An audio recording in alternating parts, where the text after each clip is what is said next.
welcome to Layback with Betfair. Joined by the A-team, we're back.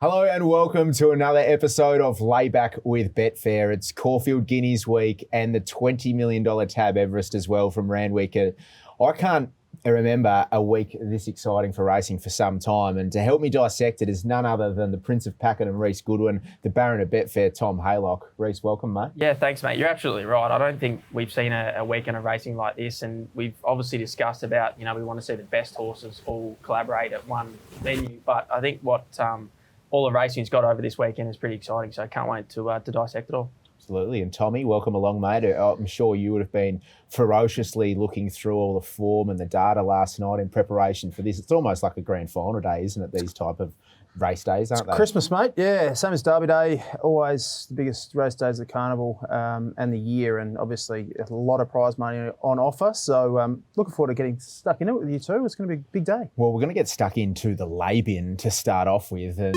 Tommy just loves coming off the long run. The run sheet's about 6 pages long. Show of actor. He's wiping his hand on the side screen, just ready to go.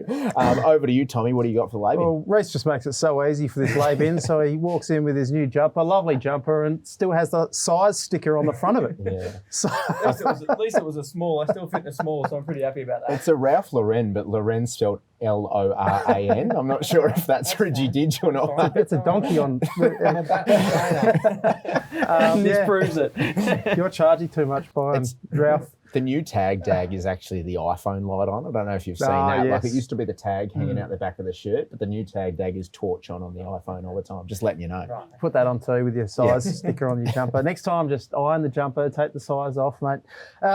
Plenty others.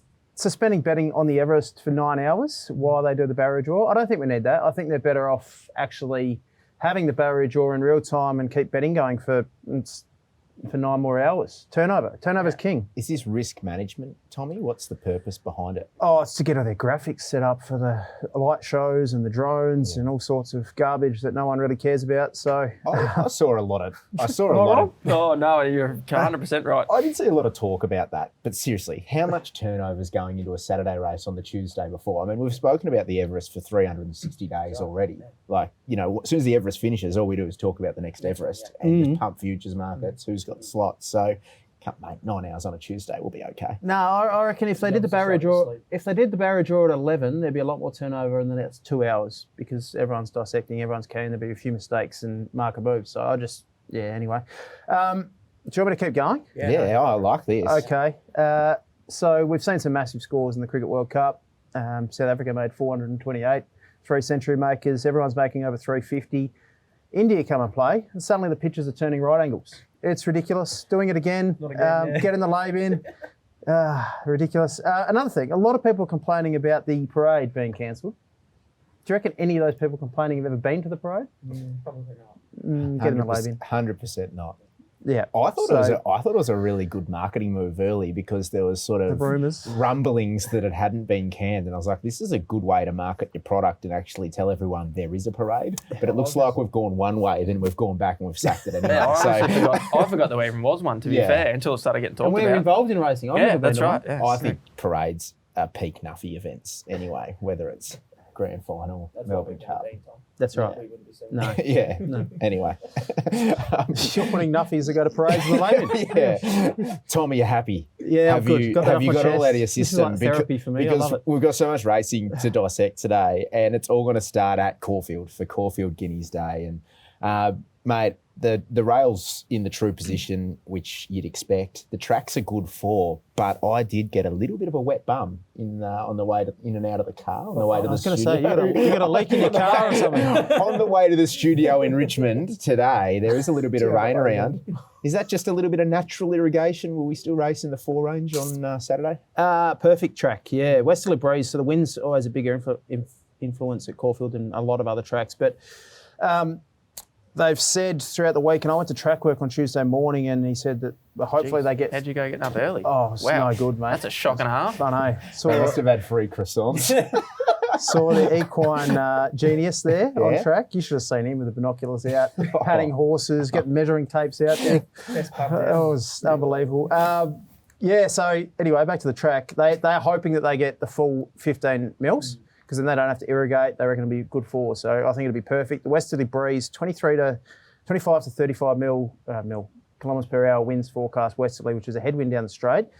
I don't think that'll have a huge impact. I just want to be cover, probably just behind lead. Forward to midfield would be perfect. Maybe off fence in the straight might be okay.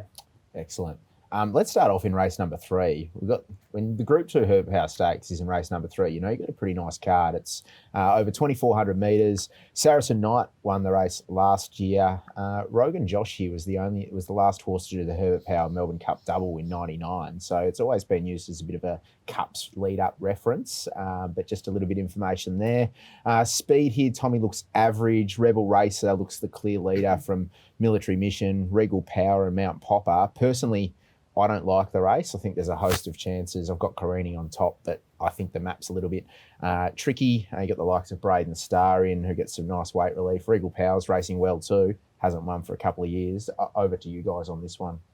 Yeah, I'm happy to start. I probably haven't got a great speed map going on, but I don't think there's a whole lot of speed here. I'm definitely with Carini. I think he's got lengths of upside. I'm basically tipping you on upside. You need to see him do it. He's only had one run past 2,000 overseas, and it was a placing over 2,500. He should be right in behind the speed from mum. He's just going to need a little breathing air from sort of the 800 to the 600, somewhere around there. But I think he's got so much more upside than some of these. Braden Starr's a $4 chance. He's come out of a Benalla Cup, which I think was a pretty ordinary race for a race like this. So I'm really keen on him. And if he doesn't win a race like this, well, then you can probably put a line through anything, bigger steps going forward. He'd probably want to put these away pretty easily for some of the ambitions they got for him. So that's me.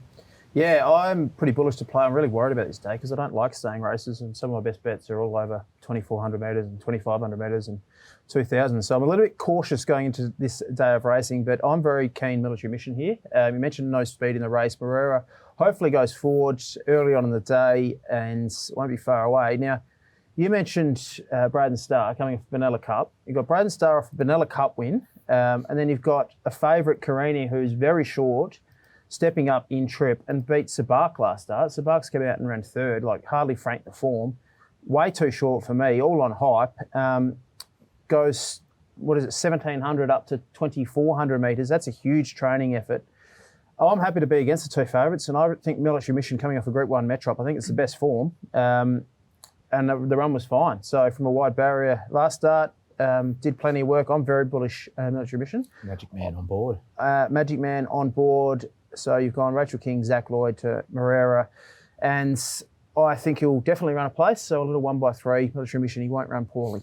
I'm telling you, 1x3s are contagious. I'm spreading them everywhere. Reece Goodwin. Did you bring that up? Did you? Yeah, he was Did first. you create that? Yeah, First ever no bloke. one's ever done that before. No, it's You can pat yourself on the back, can't you? TM. Race number 4 is the Group 3 Northwood Bloom Stakes. It's for the mares. Set weights 1,200 metres. Literary Magnate won the race last year. Dirty Thoughts back in 2021 and Fiesta in 2020. Speed looks good here. Red card from the wide draw will likely push across and lead. She Dances, Cerides, Grey River. They look the other likely speed influences. Tommy, how are you seeing this one unfold? Yeah, a lot of speed. Obviously, you mentioned red card drawn wide again, has to work forward with Joe Moreira on board. Hopefully he's leading 2 races in a row here, which will be interesting. Cerides kicks up. She Dances gets a lovely running behind the speed. Obviously, Cardigan Queen, Cerides, La Danse Rouge and red card come through that lead up. Red card was $1.40 there, ridiculous price, and was pretty plain, I thought. They ran the top 4, but La Danse Rouge ran really well in third. Cardigan Queen ducked back to the inside, finished off superbly. So Cardigan Queen, Cerides rise 1 kilo from that event. La Danse Rouge was second up, 1050 to 1255 days between runs. Guaranteed a lot of improvement to come from that. Now third up. Takes huge benefit from that race. And I can't believe La Danse Rouge is $23 and red card's $2.60. La Danse Rouge beat at home. So I think there's a huge price discrepancy between those 4 anyway. I can't see why La Danse Rouge is so so long in betting. That said, I think it is a harder race, and I couldn't possibly take the price 250, 260 red card. I think that's a silly price from out there. I love the trial of number 3, Asone. I'm specking that at $23. Really nice horse, hasn't done a lot wrong. John Allen Barrier 2, I'm backing that. You're going to make a case for Grey River. I can make a case for the same. But Zach de Boss since failed here in Melbourne. I'm a little query on that form. This is a step up, so it has to improve again. Rose Course has got a chance. Pukara Kare missed the start and ran the fastest split between the 8 and 6 to get into the race the whole day last start. So if he jumps with him, he can run well. I can't get red card down that short, and this was the most fun I've done doing form in a race in a long time, and the market's fascinating. Yeah, it's a really tough race for me. Like I'm just going to stay well out. I was with Rose Courts first up, and she was great, but still don't really like the draw from there. She'll probably improve again. Third up, that's probably when I want to follow her. But even the ones down the bottom, like they're all mares that are in pretty good form and could take some type of leap into this grade because, as you said, the main chances are all coming out of the same race, and red card was terribly disappointing. So happy to watch this. Mares race is very typical. They're hard to separate, aren't they? I think Grey River gets the run of the race too. I think she's I open. think that was the only one Tom didn't mention. No, I did mention No, that. he did, Okay. yeah. She takes enormous improvement. She was a dominant first up winner 4 weeks ago. That was at listed level at Morphettville. Last time she was second up, she drew wide in the Group 2 Tobin Bronze, but she produced one of the biggest last 200s of the day, beaten just under a length, by Royal Merchant. She looks to get a terrific map. Barrier 6. I think Ollie could likely land in the 1-1 here, and I think she's going to be mighty hard to beat, and as a good price, represents some value. And just from a lay perspective, I'm laying red card too, Tommy. Yeah. Yep. Like she really regressed last start. She was flat, $1.40, flat as a tack. Sometimes they can stand out a little bit more just given the SP when they really disappoint like that. But figure-wise as well, she did really drop. So she's going to have to what she produced 2 back plus some to win a race like this and drawn wide. I think she's a clear lay. So watch her start $15 and win. Yeah, I was going to say, don't Oh, knock yeah, me, man. The blue team, they can get him to bounce back. That'll be a classic start to Guineas Day for us if that happens. Let's move on to race 5 now, which is the Group 2 Scalaci Stakes. Weight for age, 1,100 metres. Last year, Paleli won this race from Ingratiating and Zoo Style. Speed again looks good. Lombardo, Asfura are drawn next to each other in 4 and 5. They'll push forward. Home Rule will be prominent. Uncommon James looks to get a nice run, and Chain of Lightning to kick up from 1. Boys, the whole market's just gravitating to Uncommon James and Asfura, as you'll expect. Is that how you guys are sort of seeing the race in between two? Yeah, no, you would think it's basically a 2-horse race here, and they come out of the best sprint race we've probably had, considering Imperatriz and that. So it's hard to sort of go around those two. I've ended up going with Uncommon James just because of the natural improvement out of that race. He's second up. He won the Oakley Plate second up last time where he beat Ashfura. She probably gets a little bit better in the weights from that meeting. But I really like the Hoisted team. They know what they're doing. I don't think it was anywhere near a grand final first up. Really good hit out. Frosty stays aboard. And it's probably... I didn't really want to be taking 230 for him, but I think that probably just goes to show outside of Ashfura, these two are probably the two standouts, and I think he can probably have the better of her again. Yeah, one of the two wins. What do you make of Blinker's first time on Uncommon James? I think it's almost a concern for me to step into Uncommon James because might be slightly slowly away, which you do see with Blinker's first time. Map negative compared to Asfura, who probably lead. I went looking for Uncommon James. That's a little query for me. What do you make of that? It's interesting. What are all the bases of him not being close to the speed? Like I thought he was off in the Oakley Plate second up last prep. He was really close on a pretty fast speed. So lead. Yeah, there you go. So if he is a touch slow away, that is obviously a concern. But generally, good horses I think get it right. They're just ready-made racehorses, and they generally don't get those little things wrong. But I was surprised as to why a few people were guessing he might have been a bit negative from the gates or in a worse spot than what she might be. I thought he would be, knowing Damien Lane, a bit like Amelia's Julie, sometimes just take things into his own hands. If he jumps well, he's not going to give up his spot to a couple of the better chances, particularly her. So yeah, I'm not really concerned about that at all. I think we've got the right rider on board to get things right. Blinker's first time. Riding as well as anyone. I think it's a massive plus. Blinker's first time I'm seeing as Common James has natural, excellent gate speed. He jumped really well. He does. If you watch the Moya, he jumped really well. He was barrier 7 or 8 from memory in that race. He jumped really well. And first up 1,000 around the first of the valley, he sort of had to look for some position running. And late in that race, is taking ground off Asfoora. I think Caulfield's going to suit him more. I'm going to back him. I've got a lot of time for Uncommon James, as I do Asfoora. I think she's just a terrific mare, but I'm with Uncommon James in the Scalachi. Yeah, I agree. I think we're all on Uncommon James. I think he's the horse to beat. Price and tempo and the way the track's playing is going to have a big impact. So watch the Betfair market. That's a huge tip. If they come for Uncommon James, I think he'll be winning. I think we've all got him on top. Yep. Let's head to race number 6 now, which is the listed weekend hustler handicap over 1,400 metres. And the late Cardinal Gem won this race last year for Graham Begg with Jordan Childs in the saddle. Group 3 enlisted winner Cardinal Gem. So thoughts go out to connections of him who had a bit of a training accident this week, which we never like to see in racing. Just in terms of this race, the speed looks pretty good. Vernelli drawn 2. And last start listed winner Buffalo River sort of wound the clock back a bit, didn't? Draws wide in 10, loves to go forward. So any race with Buffalo River at Caulfield drawing wide, you think there'll be a little bit of natural speed in it. They're the 2 likely leaders. I guess will they burn along in front and fight for the lead, Tommy, or do you think they'll just be happy to sort their sort of order out?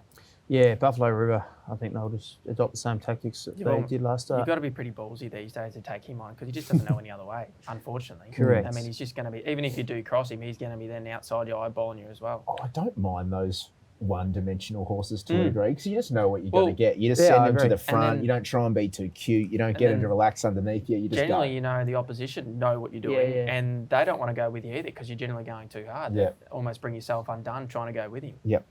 Yeah, they will go quick. I've got no huge opinion in this race. I can make a case for plenty. I think, well, what do you do with Ayrton? Got no idea. Didn't love Biometrics trial against Wellwall. I went looking for Wellwall gelded, a horse with a lot of ability gelded, but Chris Waller, wide barrier. Where does he get to? If he had drawn well, I would have been pretty confident Wellwall would run well, but tough race. I can make a case for plenty. Yeah, I didn't have it in me. I was nearly going to make Buffalo River a bet, but I just didn't quite have it in me. It was interesting. Ollie's on the radio quite a bit these days, and he'd been riding the horse quite a lot. And he said to Mike after his second last run, look, I just don't think I'm getting along with the horse at the moment. Like, try something else. So not only did he put Celine Gaudry on in a stakes race, which is really rewarding for her, they also took the earmuffs on him. I think they'd been trying to settle him too much. And he was able to dictate last time, and he just kept rolling. And I would not be shocked at all if he does it again. I don't think, apart from Waterhouse Runner, I don't think there's a lot of pressure here.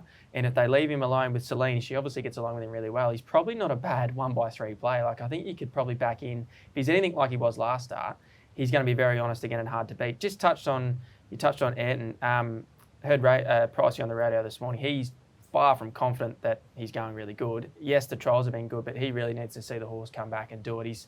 He basically said this horse. Yeah, he basically said this horse will never get near winning a Group 1. He's just not the same horse he was, and they just need to see him show up on race day. So you'd have to say he's probably going to drift on the day. I can't see why there would be money for him. Well, my point around this was I'm making Ayrton a big yard watch, so I'm going to look at what Bella makes of Ayrton in the yard through Betfair and see how he presents, because if you look through his stats, and I know he's a different horse, but he's 3 from 3 this track and trip. He's 4 from 4 at Caulfield. He has an outstanding first up record. I think he's 3 from 5 first up, with minor placings as well. So the old style of form and just stats alone, everything points to him, and he's a $4.20 on Corp's favourite. So I'm just going to wait and watch and see what they make of him in the yard and figure out if I'll bet on the day. This stable, fascinating. They've had so many star spruik horses, Elation. We saw the horse in the previous Lombardo that have set the world on fire. Globe. I'm not going to comment.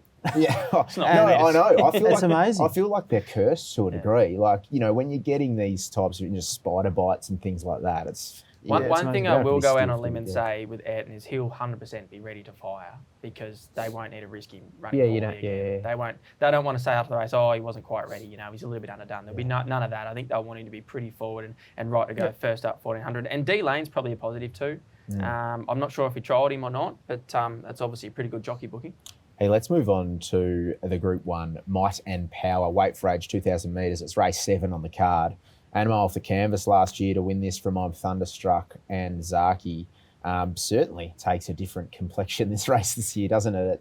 It's been fair to say it's been decimated by, the race in Sydney, I guess, in many respects. But I find the speed map in this race the most fascinating part. I can't wait to hear, I guess, your view on it, Tommy, just around Alligator Blood, Deny Knowledge, Lindemann, Just Fine. They all like to go up top and control proceedings, and I dare say they're probably at their best when doing so as well. So does this set up for someone off the speed, and how do you think it unfolds? So Just Fine back in trip down to the 2,000. I think they take a sit just behind the lead. I think Alligator Blood leads. Lindemann's the other that will kick up from barrier 1, make Alligator Blood just do a little bit of work and maybe cross. And I think Just Fine just jumps and settles where perfect barrier. Don't need to bustle out of the gates.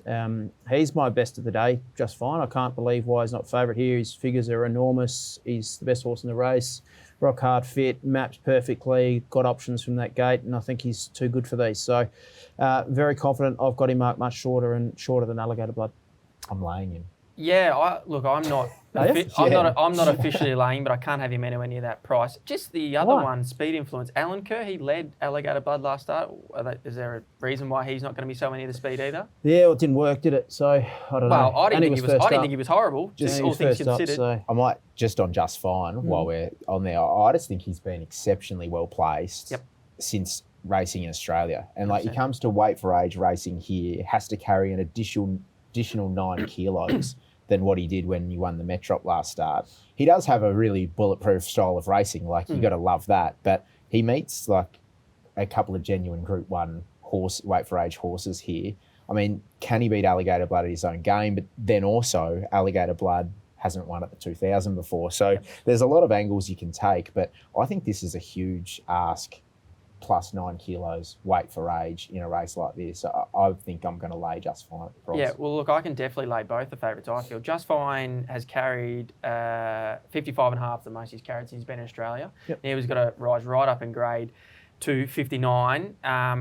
Clearly, Alligator Blood and Just Fine are from the same stable, so they're not going to be cutting each other's throats. So one's probably going to take it up or want to be right on the speed, and the other one's just going to want to have the nice soft running behind.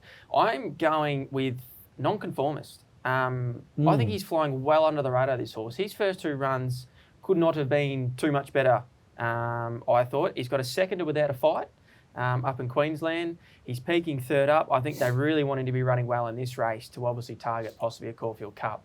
So at his price of roughly 17s, I think you'd be a 1x3 play with him because, as I said, I think there's going to be a nice enough speed here. As I said, Alan Kerr, I don't know how they're going to ride him too much different. He's definitely going to be on speed. Alligator Blood, Just Fine. Lindemann, Deny Knowledge. We haven't even spoken about her. I mean, you were on her at Moonee Valley expecting her to lead. She's taken a sit, and then was good through the line. Before that, she led at a really fast speed and won. So she's got to be somewhere thereabouts from an inside draw. They're going to have to somewhat use her. I think she's over the odds. I'm actually going to be siding with Duace in this race. So I'm sort of, if it unfolds in terms of a strongly run 2,000, like I predicted she's the one off the speed that it's going to set up for, I think. And she's in pretty good form. She ran home strongly in the Underwood, finished 3rd ahead of Solcombe. It went on to run well in the Turnbull.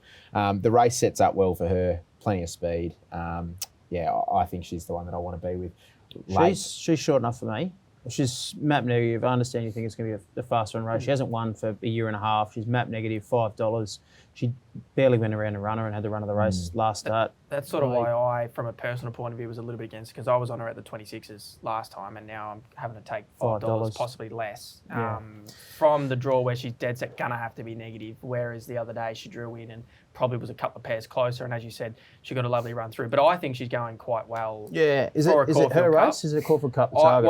I must admit I've had a futures bet in the Caulfield Cup, so I'd love for you to be right, Nick, and she either wins or runs really well. Yep. Nonetheless, so exciting race, really. It is a good race. Considering, as we mentioned, the King Charles is obviously taking a few of them away. It's still not a bad race. Yeah, to be fair. Few angles to look at.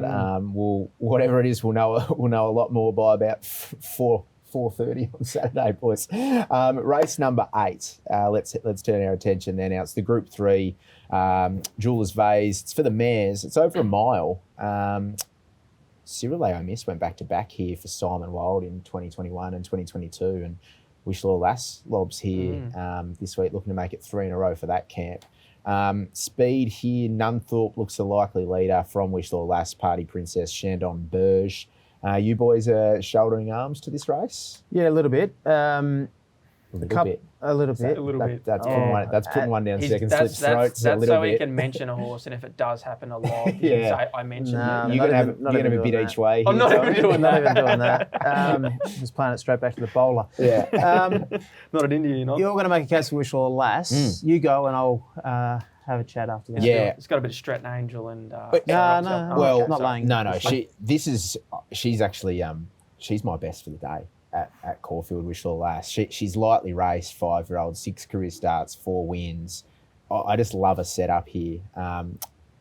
One last start at 1,400 metres, drops 5.5 kilos on that run, gets the red hot D lane in the saddle, and just looks to get just the peach run in transit, will likely box seat, perhaps even kick up and hold out Nunthorpe. I'm not sure. Leave that up to D lane. He's on absolute fire. There's just so much to like about her. I think she's progressive and she's my best at Caulfield for the day. Only query with her, she stepped out of benchmark 70 grade twice and they've been 2 defeats. She was very good. Jamie Carr was pretty weak, I thought, pretty average ride, 2 back when failed at Sandown. Massive jockey change with Damien Lane going on. I think that's a big positive. Nunthorpe's another with Carr off. Loves it here at Caulfield, technical speed. I thought Barbie's Fox was enormous in an Epsom. Ran really good late splits there. Loved her last 50. She's got to be in the mix, and Party Princess isn't the worst. Good 2 back against Kalino and Ungawa. They've both come out in Antino form, and then that hot race behind Amelia's Jewel. So I think Party Princess is going all right as well. I can't talk you out of anything. Yeah, just the mares race again. I'm going to stay out. It's pretty tough, competitive. I wouldn't be shocked to see a few of these win and bob up. So happy to avoid this one, boys. Excellent. Let's move on to the feature on the card, fellas. Race number 9, the Group 1 Caulfield Guineas for the 3-year-olds over the mile. Godolphin have had a stranglehold on this race, winning the last 2 editions, Golden Mile last year, Animo back in 21.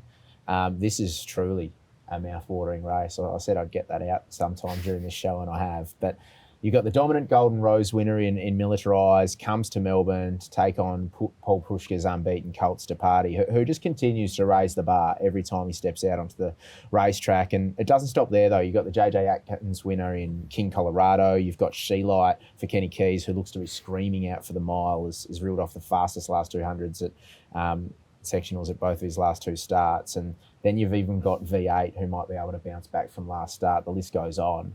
I think it is more, look, it could be more than a race in 2. The market suggests it's a race in 2, but I'm fascinated to hear your thoughts on it. Yeah, well, obviously She-Light was good behind Stapati. A lot of people were making a case for She-Light. So you mentioned a race in 2. I think you've got to give She-Light a chance. But Matt, negative from a bad barrier. They only went back on Stapati last time to teach the horse a lesson. They've been talking about getting this horse to settle throughout its campaign. I think that was a more educational run. He's still got the chocolates. It was an outstanding win. He'll be closer in the run than She-Light, and She-Light will be giving 2 or 3 lengths, I think, to Stapati in the run. I've got Stapati on top. Militarise.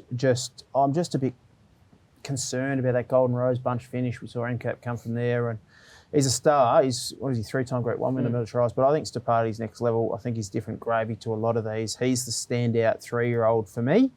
I've got him on top. I can make a case for King Colorado as well. Obviously ties in through the Golden Rose, but dead set looking for a mile now. So not a confident race for me, but I've got Stapati on top. It's interesting. The data, like the ratings say Militarise is clear. The best horse. Yeah, but how much can you quantify a horse that continues to raise the bar and just has a will to win, which I think Stapati falls into? And they're very different preparations, very different lead-ups in terms of one progressing and one racing in the better races. And Reece also Militarise, first time Melbourne way as well. Like, how much does that play in? Is that a factor? Yeah, 100%, particularly Caulfield too. It's not a massive, spacious track like Flemington, of course. So, yeah, that would certainly play a factor. But I think from that camp, they would have well and truly been on top of that. He would have worked Melbourne way a number of times back home in Sydney. So I wouldn't actually have that a concern. But obviously it's something you've got to think about as well. Interesting, Tom, you touched on the Golden Rose form. There was a bunch finish. Was it not a bunch finish, the Stapati race lead up in the Caulfield? It was, but he talked about the fact that Stapati kept stepping up, and I mentioned that it was an educational run. Yep. I mean, I think if Stapati was there and it was his grand final, he would have settled 3 lengths closer in the run. He could have won by 2. I thought it was outrageous that Stapati won the race. Yeah. So Haylock, we'd have to admit, was pretty good then as well. Fantastic. Ran the fastest splits of the day, I think, and a really good run. But I just think the little difference now is Stapati's probably got the advantage to be a bit closer. Haylock will have to be conceding ground straight away. Barriers don't help. Yep. I don't think Haylock can get over Stapati conceding at 2 or 3 lengths. That's my theory. And Militarise is the same. So position in run, Stapati's the tactically versatile horse. Like Stapati's going to have 2 to 3 lengths, I think, on Militarise coming straight, and that Militarise can do it, but he's going to have to run past Stapati, which. And what we've seen Stapati in that will to win. I'm backing Stapati. I've got Stapati on top too. I want to go back to the speed map point of view. Is how much pressure we think there's going to be here? Rock Empire obviously won. Southport Tycoon. What's Griff going to do from 15? He obviously went forward the other day around the valley. Are we thinking there is going to be a little bit of pressure here? Group 1, there might be something thrown in there that hadn't been as close. They're going to try and ride like that. And then also a few of these are getting up to a mile, and they might not be able to steady as much as they would like to on these younger horses. Yeah, I think there'll be enough pressure. I don't think they'll go breakneck speed by any means, but there's always going to be pressure in a Group 1. I'm going with King Colorado. I've always been with him. Yep. I think he's really suited up to a mile. Yes, don't get me wrong, Militarise beat him last start at the 1400, but I think he's really improved up to a mile, and he obviously showed that when he won the JJ Atkins. So at that price, I just thought he probably could have been a touch shorter.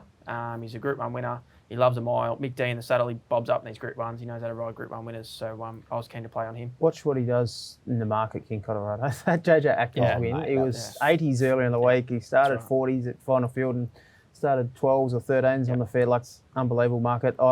They knew. Owner on Track Work came up to me and said he loves the show, boys, so well done. Beautiful. Good luck to him. Yeah, King Colorado. Absolutely. If you said that at the start, with our one listener out there, I know. was King Colorado, we would have all put him on top. When he just said that, I thought he was going to name drop someone. No. He's good at 2 degrees, Tommy. He's good at name dropping. Hey, boys, race number 10. Let's move on. It's the Group 1 Toorak Handicap. Melbourne Racing Club and Victoria have listened because they've got all their Group 1s in the quaddy leagues, which we like here. They're big fans of the show. With Betfair, huge fans. Tuvalu won the race last year. I'm Thunderstruck in 21 and Mr. Quickie back in 2020. This is a sweet race. Looks like it. As simple as that, isn't it? Speed looks good. Pride of Jenny, Corner Pocket, Here to Shock. They all look to get a good look at the speed from low draws, and then you've got the likes of Savannah Cloud. See You in Heaven can go forward as well and be prominent from out wide. You've got, market fancies like Antino that have drawn Sandown. It's got a lot of angles here. It's fascinating. Amelia's Jewel. Amelia's Jewel is taking up in the shower. Amelia's Jewel is taking up a lot of the market. $2.20 favourite. Does she get beat? I'm sorry, I've just got a picture of you in the shower. I need to get that out of my head. Does she get beat? I think she's too short. Yeah, same. You've lost We've all been thrown off right now. Obviously ties in. You'll make a case of Pride of Jenny, who meets Amelia's Jewel 4.5 kilos better. Probably had to do a bit more work as well early in that race, and the run was great. 0.8 length defeat, concedes, drops 4.5 kilos off Amelia's Jewel. You've got to tie that in. Because of that, I kind of went away from Amelia's Jewel at the price. I thought she was silly odds on hype. I can make a case for the inevitable. Again, Perez rides, but his final 600, 400 and 200 were the third fastest of the meeting. Fastest final 200 metres of the race. Love the run. We'll get a guide to the form earlier in the day as well through Barbie's Fox and whatnot. Can I say with the inevitable, and this is starting to become like a classic flashing light. You've got to get a group one. You've got to 100%. get. I don't like bagging hoops at all. Like, it's not my game. But you've got to get a Group 1 jockey on for a Group 1. There's no point. The first up in Sydney, fastest last 200 of the meet. Then second or third fastest last 200 of the race. If you can't get a position in run and put yourself in the race, we can talk about late sectionals all day. So you mentioned that, like, even last week with Damien Lane versus Sax Bain in the race, whatever it was, the Danehill. If I'm Unstoppable had Damien Lane on one of the three, wins one of those 3 starts this campaign, in my opinion. Group 1 jockeys, he's just on fire, Damien Zach's Lane. won a Group 1. I know he has. He has. He won a CF4 or something like that. And also 1400 metres the and one in Goodwood. Adelaide. Yeah. Streets of Avalon. He's also negative 40% this. And you've been rehearsing in the shower too, have you? Not bad. At least he has positive stuff to say. Yeah, I'm more positive. I'm just complimenting Damien Lane. But yeah, so I can make a case for the inevitable. I agree with that. Flashing light. The reason we're getting $12 is because of the jockey? Potentially. Yeah. Yep. Potentially. If say a Beechin or a D-Lane went on his single figures. Yep. And still probably more of a bet. Yeah. I'd feel more confident. All that said, I've got Pinstripes as a bet here. Don't mark him on top, but I've got him as a bet. He was enormous last start. He was wide, covered a lot of ground. Tuvalu obviously ran really good race coming out of that. Ran Alligator Blood to a good race. Beat home Dewey, who you're obviously tipping on top. Nick, fantastic behind Mr. Brightside the start prior. I think he's going really well. He hasn't done a lot wrong, this horse, and The market forgets him a bit. market forgets him. I just went looking for a different form. So I 1x3, 1x4 Pinstripe. I think he'll run well, risking Amelia's Jaw at the price. And Antino we haven't really touched on. I think short enough. Tony Gollan's a huge improvement to come, but I want to see it now. He just got the chocolates, and draws awful. Ben Allen's only won Group 1. Is that okay for you? No, Is not that enough. Not enough. Okay. Not enough. But Hopefully.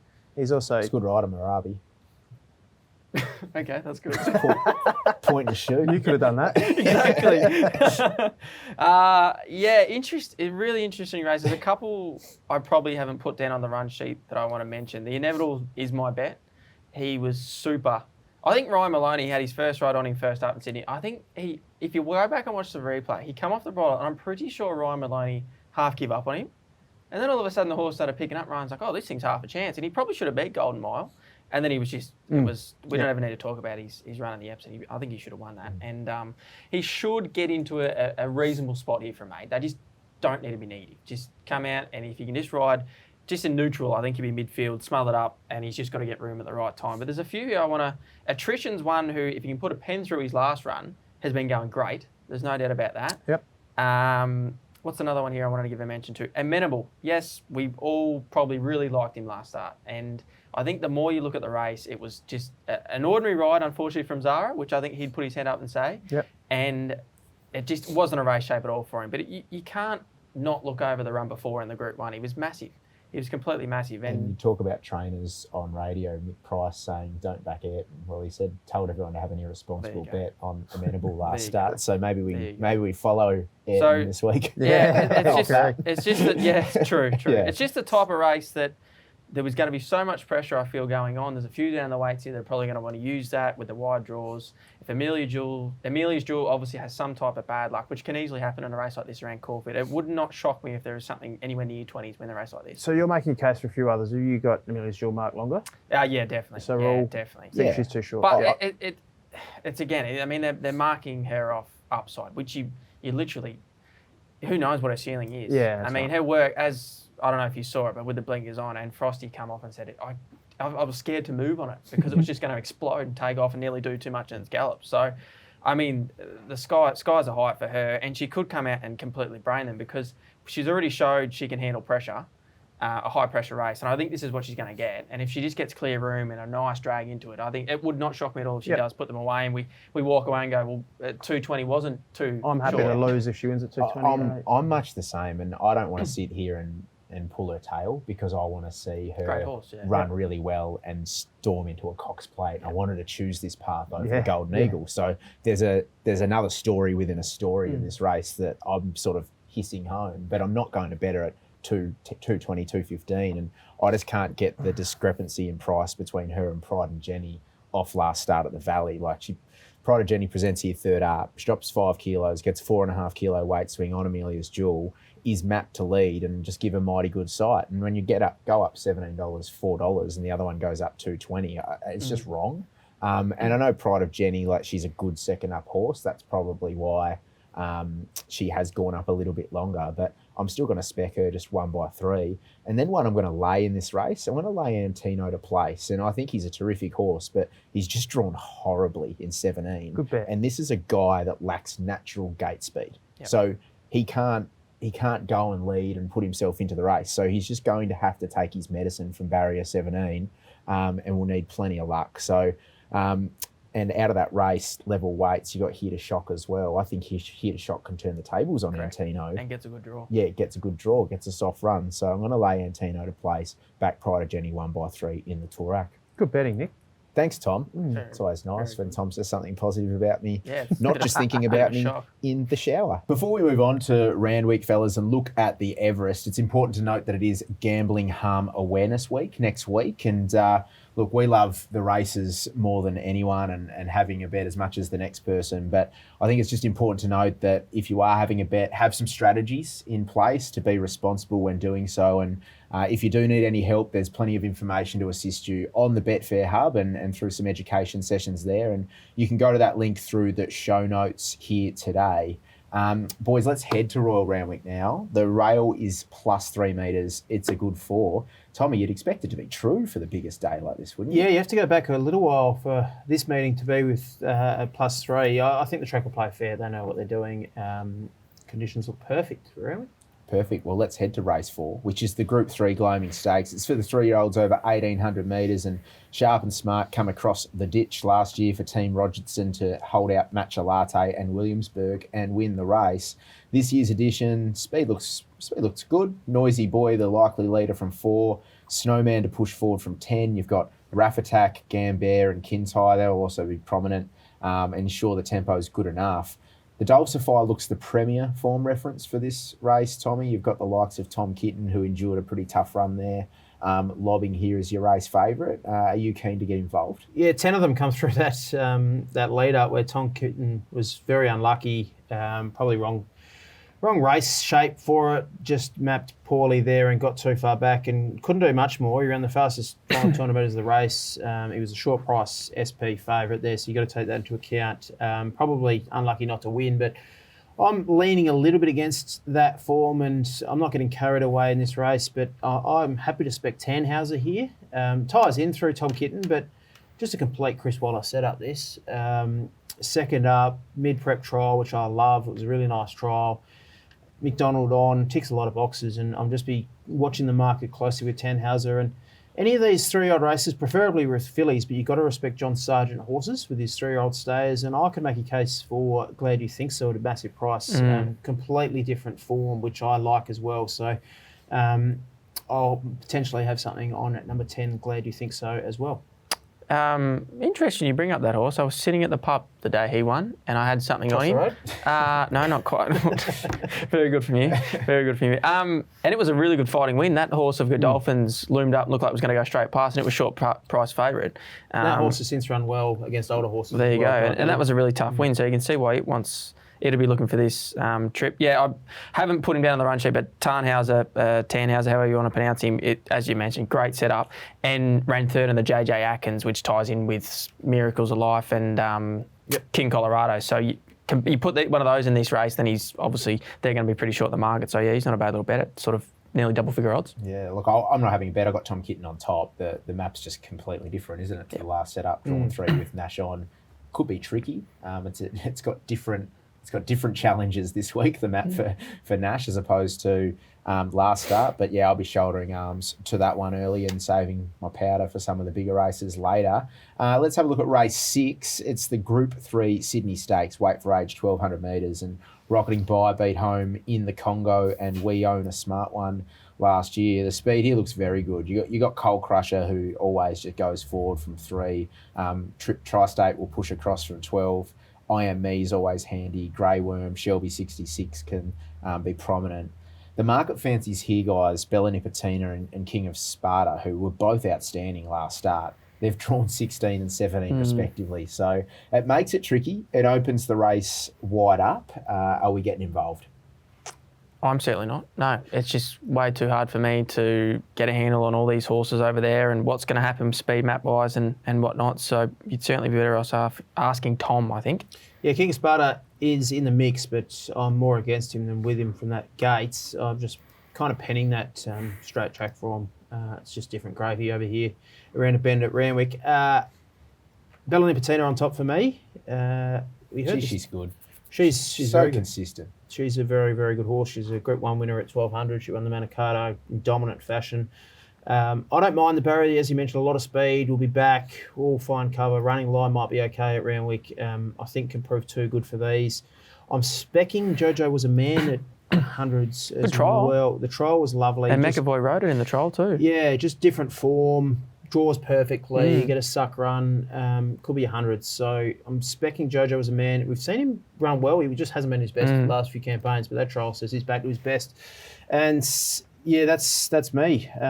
Airman's a fascinating runner here. X Factor, big step up into a Group 2 and rises in weight. So a little query, but I had a lot of time for Airman. I'm sorry to interrupt you, Footy. I'm really concerned with Ballinipatina that she hasn't won on good ground for quite some time now. That's a fair and as an older mare, I completely think that she's going very well, and I know the stable thinks she's going very well, but I'd need to see her win on good ground. She just hasn't been as dynamic as she is when she's on the wet ground. Obviously, some other horses don't handle it. So this is obviously her race. Wide draw is a bit tricky as well. But, if she's not winning, then they're probably going to be scratching their heads going, well, what are we going to do? She got beaten under a length to think about her, who's favourite in Everest. Exactly. It's completely different form. The best form. I had a similar thought at Angle and delved into the ratings, and she still runs really, really good figures on good track. But probably just hasn't got the W's. And I totally understand the angle, but that when she ran at the Valley on the heavy 8 was at the Manicato where she just absolutely just broke it. And that was when it was called off the Friday night and ran on the Saturday. And held over. She said, thanks for the extra night's sleep. See you later. More rain than that was a bizarre race. Oh, wasn't it? Just well, they all left the fence, didn't she? And she just darted up the fence and took off like she was on an escalator. I love, just before we move on to the Everest, just how nonchalant Tommy was in tipping a 101 to 1 shot. You're going to love it. He just, I think, good chance, 101 to 1. You'd probably be right. Yeah. Let's move on to race 7 now, the Everest. They've managed to squeeze this into the quaddy legs, which is great. Thanks PVL. He's a fan of the show. Yeah. $20 million Everest, weight for age, 1,200 metres. It's the 7th edition of the race. And let's be honest, it's taken the industry by storm. You're stubborn if you don't like it. You're just a stubborn traditionalist. Like, get on board. It's fantastic. Let's talk about the map before we go through the runners. And it's one of these races where on paper, and races aren't run on paper, the speed looks average. You've got Overpass, who's the sole leader in the race, but I just can't see them going that slow in a race like this. So where does the speed come from? Does Hawaii 5-0 show some tactical speed? Like, how does it unfold? Fascinating map. Yeah, Overpass clear leader, as you said. Private Eye's got good speed. Wouldn't be surprised with the jockey on board. They're positive. Nash doesn't mess around. In Secrets, if you watch her replays, she's got good tactical speed as well out of the barriers. They've just chosen to take sits with it. But probably be silly not to try something from 12. I think they can work across and settle outside lead, but it depends on, like, you could end up where and I say this all the time in these big races, no speed on paper, no speed on paper. Suddenly you've got Hawaii 5-0, Private Eye, In Secret. You've got 6 blokes that 6 people trying to go, outside lead's easy to get here, and they all go for it, and suddenly they put the pressure on. I think that might actually happen. And it's run at a faster tempo than expected, and yeah, what do I do with the race? I'll let you go for it first, Reece. Yeah, well, look, I'm going to stick with the Tynong trained I Wish I Win. He's been almost labelled as the best horse in the country, or the best sprinter in the country, and I think he can show it here because this is a pretty good field. This is a great field. They've all been assembled. There was a couple that probably have gone amiss, but I think they've still got a really great field for this year's Everest. Gate 1 does not concern me at all. Because I think even if it eventuates a 6 of them wanting to pour pressure on, I don't think there's going to be too many getting crossed. I think he's maybe worst case scenario going to be 3 about the fence, but only 12 in it, big track. I think he's going to get room at some stage. He doesn't even have to get it until 300 out, and I think he'll have a dynamic turn of foot and be able to win. I'm going to save on Overpass though, in case it goes the other way and they do leave him alone, because he's a tough animal. He ran second and he won the Quokka. He beat Amelia's Jewel. He's one run this prep's been terrific. He just got nosed off by Think About It, was it? Or Private Eye? Either one of Joe Pride's horses anyway. Private Eye, sorry. And for him to still be double-figure odds, I think it's a bit silly. So I'll be saving Overpass, but my main bet certainly I Wish I Win. I think he'll prove that he's pretty good and he's deserving of winning an Everest. You go, Nick. Yeah, I've been bullish about In Secret in the entire lead-up. I just think she could be the first mare to win the race. I think she's really special. She's She's a month between runs here with a tick over trial in between. I just find the barrier draw fascinating here because she was $17 all in betting prior to the barrier draw. Then she drew 12, which I thought was somewhat of a slight negative, and then she gets backed into sort of $10 or $11. So I'm going to wait to back her on the day. I think she'll get back out a little bit, but she's just a grand final horse. This is why I love her. And I know she's had a couple of her grand finals at Flemington, and I think a lot of people are pigeonholing her as a straight track horse, and I'm not subscribing to that. I think she's pretty special. And what she can do really well is she can sprint off fast tempos and slow tempos. And when you get Zach Purton, who's one of the best hoops in the world, on board, he'll be able to sum it up early stages, what Tommy and you were talking about, Reece, in terms of do you go forward, do you take a sit? I think that'll be summed up, the race will be summed up well in the early stages, and I think she could explode late and be the winner. So I'm bullish about In Secret. I'm also going to back Think About It. I don't want to lose on Think About It because he deserves favouritism. He's a winning machine. He's a winning machine, and you can't dismiss winning form. Right. And he's drawn well. And we spoke about like Stepati and the Guineas. It's hard to quantify winners with their desire to win, and he falls into that category. So my main bet will be on In Secret, but I'm not losing on Think About It. I'll make him a winner as well. That's how I'm playing the Everest. I wish I went on top. I just wish he drew better. He'll need luck, but I agree everything you said, Reece. I think he could be the best sprinter in the country. He did draw one in the Memsey and get clear, and obviously like well short of his best. And I know this is a little bit apples and oranges, but you talk about Group 1 negative. Well, you know, if he's screwed down for that, he pisses in. I agree. So like, I agree. You know, just quietly. Well, he does. Like so, yeah. And different race, different shape, whatever. But it's just hard to know what they're really thinking. Are they still just going to ride him where they find him and just hope that it all unfolds and we're just going to ride him like the best horse to race? Or are they actually going to try and take the bad luck out of the equation? And I don't think he's ever been pressed out of the gates. Like, are they maybe some chance of holding the back of Overpass? Is that any possibility? This is why it's such an amazing race, because what happens in the first 50 metres is going to make or break this race. Bit of in-play betting. And I wish Luke Nolan might be sitting from barrier 1 going, he'll be looking left, going, look, what speed's coming across? Am I going to kick up? A split-second decision could win the race for him. It's going to be an amazing race. I've got I Wish I Win on top from Private Eye. I think those two are fantastic chances, risking the 3-year-olds. I can make a case for Overpass. Everyone seems to be tipping him at double figures. He's got to be respected. Espiona, like she could blow him away, and I wouldn't be shocked. Well, we know she's got the ability.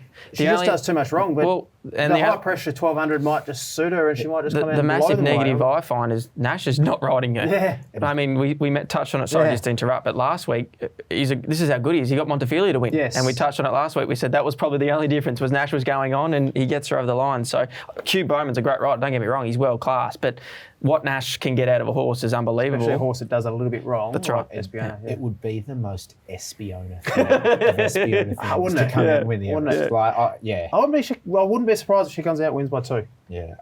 I'm going to hand my Betfair account in though. So, it's interesting. So she runs second in a Scirocco, first up behind Sunshine and Paris. And Sunshine and Paris was meant to be in this race. Yes. So you can sort of tie her in a way. Not that we were probably going to be hard tipping Sunshine and Paris, but that was going to be another dynamic of the race. So she's certainly not out of it. Sectionals were enormous. She's always shown that she has ability. She just does too much wrong. If she puts it together, she could. Yeah. No, it's great discussion. Nick will be on the floor. I can't wait. I'm already on the floor. And He's just thinking about her winning. That'll do me. T-minus 48 hours. Race 9. This is the last race we're going to preview, guys. It's been a packed show. It's the Group 1 King Charles, the third stakes, weight for age, 1,600 metres, formerly known, of course, as the George Main. Animo beat home Ice Bath and Hinged last year. This is a really good addition, and we speak about our races down in Victoria maybe perhaps being diluted because of this. And this is why, because we've got some stars here. The speed looks pretty average. The Flying Radina will kick up from 1. Golden Mile, Zaki, they'll be prominent. Mr. Brightside from 8 with those 3 drawn underneath him. Tommy, we were talking off air before the show. He looks like he's just going to lob in the perfect spot again. He just has this knack of doing it, and it's likely why he's taking it, well, not just because he's a star, but it also adds to probably why he's 225 in the market. Amazing race again. Would we get the same race for 1 million potentially? Maybe Mr. Brightside stays in Melbourne, but Yeah, I find the internationals really interesting. Light infantry or light infantry man, depending on where you're from, adds a lot of intrigue, as does Buckaroo. I can't get Mr. Brightside down to 220, 250. I've got him marked around 350 to 370. So I can't back him at that price. I'm scared stiff. I've still got him marked favourite. He's a star. I could entertain a small bet on light infantryman and think it over. Nash stays on board. He wouldn't have won last start if Nash wasn't on board. That was an outstanding performance, outstanding win. I'm marking Zaki heavily here with Jamie Carr on. She's not riding at her best. So I've got Zaki marked, $15. I've got light infantryman and think it over second favourites, and they're the two plays in the race. Yeah, way too tough for me. I mean, I'd love to see Think It Over bounce back. He's obviously had that little niggle, but he's had the trial in between. Nash obviously thinks he's going fine. I'm sure he could have ridden something else in the race, but probably agree. I couldn't back Mr. Brightside at 220, but boy, oh boy, he can't do much more. And you'd almost say before this prep, he was a better horse in Sydney off his form. So And he's gone to another level. Clearly. Yeah, you got to be. This is his hardest race. I agree. Yeah, this is his hardest race, but he's dead set treated alligator blood, and so with content. Like Willow I think Willow was even surprised how easy it was at Flemington. I mean, either one of you boys could have ridden him and he won, and that's saying something. Don't know about that. You almost got $2 Betfair on that day, and now you're taking 220, 240. That's fair enough. Yeah. That's fair enough. Harder race. Yeah. But we're certainly not going to be shocked if he wins very easily. Yeah. He's on top for me. Yep. I'm not betting. I'll just be cheering for Mr. Brightside. I want to see him continue that picket fence. Before we get into our unit plays and our little bit of a wrap, we've got Jackson Oldham with Take On Me, this famous segment. He's absolutely flying at the moment. And if you want to take on Jacko this week, this is what he's got for you. Take On Me this week. We're going to Caulfield. I want to lay race 4, number 2, red card. James Cummings, Godolphin, and Joe Marira on board. She just looks way too short. At $3.20 is the best corporate price at the moment. Her SP profile, I think, is doing a lot of heavy lifting for her early price in this market. She started $2.50 and then was crunched in, started $1.40 this track and distance last start. I think 1,200 metres sees her right out, and her ratings, although consistent in the 3 runs prior to last start, Ceradess, She Dances and Rose Courts all have a better peak rating than her. I'm forecasting a peak rating for Grey River here with Ollie as well, so there are 4 horses that I'm confident can beat her home. So $3.20 best corporate price available. I'm going to put up 500 at $3.60 for anybody who wants to back her. That is race 4, number 2, red card.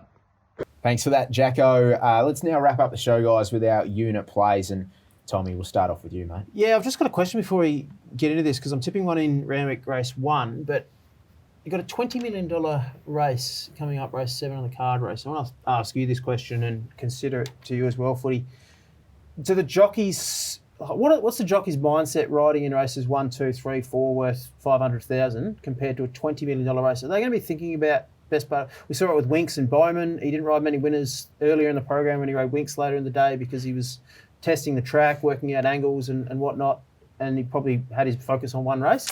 What do you reckon? My comparison's nothing like these jockeys when I was riding in picnics, but we had a picnic cup ride later in the day. That was probably the main event. When you had the Balnarring Cup to look at. I must admit, and I think a lot of people would be in the same opinion that ride, once you get out on the track, the adrenaline kicks in, and you're not really thinking about the future, so to say. You're definitely thinking about the race, because at the end of the day, you're going plus 60 kilometres an hour on a 500 kilo animal. There's basically only one thing you're thinking about in the race, is what you're doing at the time. Do you reckon you're a little less inclined to take risks or take gaps? Has to be a risk management. Look, I don't think so on the day. I think so. Bowman used to sit 3 deep and stay out of trouble and go to the middle. And doesn't he still do that? I used to think he was on Winks. No, look, I honestly don't. I don't think. I think weeks leading into it, you got to be very careful about what, from my point of view, trainer's point of view, suspensions and that. On the day, you can't be taken off your rides unless you get hurt, which I understand. They might not take a really narrow gap, but look, I don't read into that at all. I think, your James McDonald would just go about every Saturday very typically and would want to be riding in form, I think confidence is massive for a rider. Yeah. And I think if you rode the first 3 winners, well, you're strutting around with your chest out going into an Everest, aren't you? That's a good. That's what I think. That's called a glass half full. That's Yeah, good. that's I me. like it. That's me. I like it. That's me. So that's how I see it anyway. You're making me more confident about my first at Randwick tip, but I'll start with Caulfield. Each way or 1x3. Nick Foot patented 1x3. No one's TM. ever done that before in No, their life. it's, yeah. Trademark. What are we going to call that? I don't know. I'll come up with 1x3. something. Race 3, number 4, Military Mission, I think runs a drum, and you're getting a good price as well to win. So 0.75 unit to win, 2.25 unit place bet on Military Mission. Race 4, no, I won't have a tip there. Race 7, Just Fine, 2.5 unit win. Caulfield Race 10, Pinstripe, 0.25 unit win, 1 unit place. I think can run a drum and is great value each way. Randwick, I'm backing up on Cleveland here. I thought his run was very good in a Metrop. He gets second run blinkers first time. He loomed up like he was going to run into it, and just the blinkers first time, I think he just did too much in the run. Second up with blinkers on, same field, meets much, Colourpaw 4 kilos better, Benno 3 kilos better. I think has to be in the mix there coming off a Metrop. So race 1, number 3, Cleveland, 2 units win on him. Bella Nipotina, 1 unit win. Race 6, number 13, Something Small, Jojo was a man, 0.1 win, 0.3 place at hundreds. And I'll have a Tommy 2 play level stake, half a unit on light infantry and think it over. Very good. Across to me now? Yeah, across to you, Rex. so we start at Caulfield, race 3, number 8, Carini, 1 unit to win. Down to race 5, number 2, Uncommon James to win, 1 unit. Race 7, number 3, Nonconformist. I think he's a great each way play, 0.5 a unit each way on him. I think that's a safe bet in that race. Race 9, number 3, King Colorado, 0.5 of a unit to win and 1 unit to place. And then we go to the last, the big one, the Inevitable, number 2, 0.5 of a unit to win and 1 unit to place. Over to Sydney, Randwick, race 7, the main event. The Everest, as I said, I'm going to save on Overpass, 0.5 to win and to place, and then I'm going to just go straight out with I Wish I Win to 1 unit to win, and then just race 8, number 3, Ruthless Dames. I think she's a nice little each way play there. Well. Yeah, she's going well. I think she's suited up to 1300. Your man Collett in the saddle. I know you love him, so 0.5 of a unit each way on him. Too. He doesn't have a ride on the Everest. Oh, so he's got nothing to worry about. Previous, Well, it's after, yeah, that's right. after the Everest. The way I'm playing, guys, is quite conservatively somewhat from a unit outlay perspective this week. So much great racing, but I'm still treading relatively carefully. And Caulfield race 4, I'm going to side with number 5, Grey River, 1 unit. Caulfield race number 5 in the Scalacci, number 2, Uncommon James, 1 unit. Head to race number 7, I'm going to side with number 9, Duace, 1 unit as well. Race 8, the Mares race, my best bet, number 10, Wishlaw Lass, 2 units to win. Race 9, the feature, the Caulfield Guineas, I'm with number 4, Stapati, 1.25 units to win. And then in race 10, the Toorak, I'm going to play number 10, Pride of Jenny, 1x3. That's 0.25 units to win, 0.75 units to place, just risking the 1 unit or investing the 1 unit there.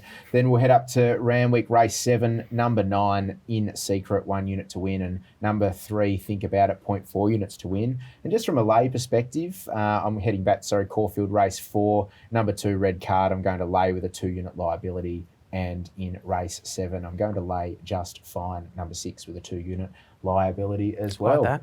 I should lay Red Card as well. Why don't? It's Don't like fascinating that this And show's Just called Fine. Layback and I'm the only one laying horses here. So I can't even back a winner, so there's probably no point in me trying to find a Last lay. three lays probably, I've had. probably the best way to go about it. Oh, I Reece. should be a lay. The Me last- trying to find a winner. Yeah. The last 3 lays I've had in this show have all doubled in price and won. So Yeah, I'm flying. Tread carefully. Stretton Angel, shout out to you, best filly and lamb.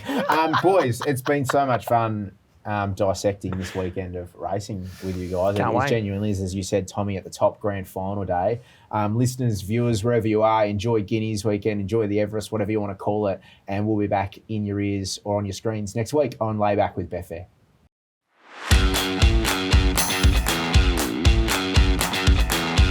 Welcome to Layback with Betfair. Joined by the A-team, we're back.